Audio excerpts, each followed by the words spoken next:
my senses.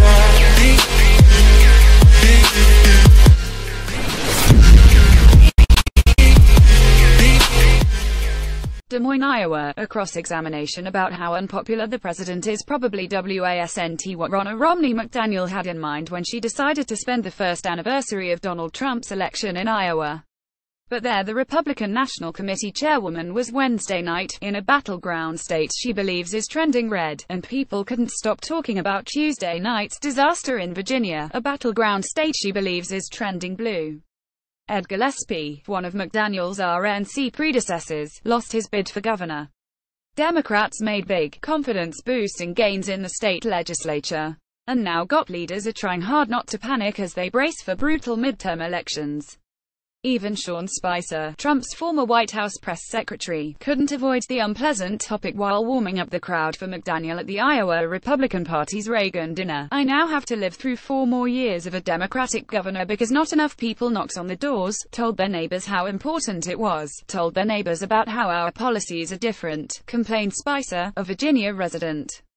It fell to McDaniel to put the best spin on disappointment and uncertainty. So she downplayed Virginia as a state where the status quo, a Democrat will succeed a Democrat as governor in a state where Hillary Clinton beat Trump, prevailed. New Jersey, another state that held a gubernatorial election Tuesday, flipped from Republican to Democrat, a widely predicted outcome that even McDaniel confesses did not take anyone in GOP world by surprise. Rather than dwell on these, McDaniel is emphasizing the party's undefeated record in special congressional elections this year. Democrats would have loved to pick up a few of those seats, sure. But most of the victories were in not-so-swingy states, including one Tuesday in Utah. More than half of the questions McDaniel fielded from a group of mostly local reporters before her keynote speech revolved around Virginia and the fraught state of the Republican Party. "Don't Republicans have to win in blue states, too? Well, we certainly did, because I was Michigan chair last cycle and we did win Michigan for the president for the first time since 1988, McDaniel replied. "But hey, we won 4 special elections. And the media said, hey, they should have won those 4 special elections. And then last night, when 2 blue states went blue, they said, oh, my goodness, this is the narrative for the Democrats. Is Donald Trump a drag in suburban areas? I don't think so," McDaniel countered. "I don't think you can put everything at the president's feet when it comes to these races. Do Republicans have a problem running as the party of Trump? There's no problem running as the party of Donald Trump," McDaniel said. "Look at our record fundraising for the RNC.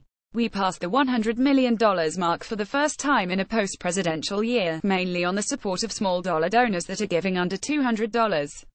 That's the enthusiasm for the president," and on it went like that for several more minutes.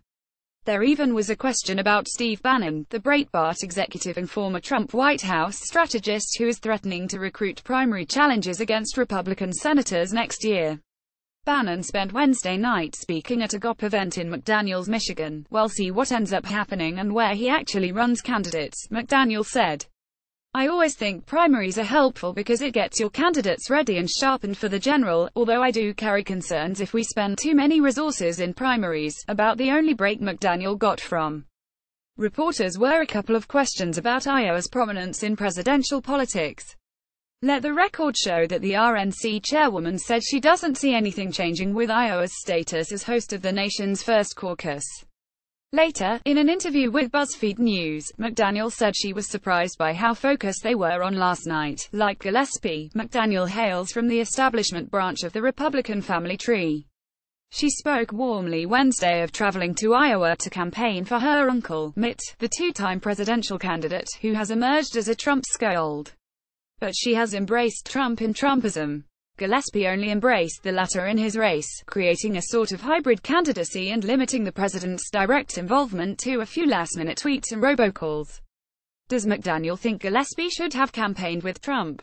With off-year and special elections, she told BuzzFeed News, "You want your base to turn out. And our president turns out his base. There's no candidate in our party right now that brings more enthusiasm to the base than President Trump, so I would always recommend that a candidate should bring the president on the road with them and rally that base to turn them out. Iowa GOP Chairman Jeff Kaufman, who also faced a torrent of Virginia questions from reporters on hand, does not believe there's a one-size-fits-all way for Republican candidates to handle Trump. "Oh, I think it's state by state," Kaufman replied when asked about Gillespie's strategy. By the time McDaniel took the stage, Virginia had been dissected from nearly every angle. So she did what she came to do. "I want to wish you all a happy anniversary," she began, before launching into a speech that was half celebration of Trump, half autobiography, to introduce herself. McDaniel took over the party in January. Only briefly, and toward the end, did she allude to the headwinds coming in 2018 and warn against complacency. "Wouldn't it be a shame," she asked, "to lose everything we gained in these midterms?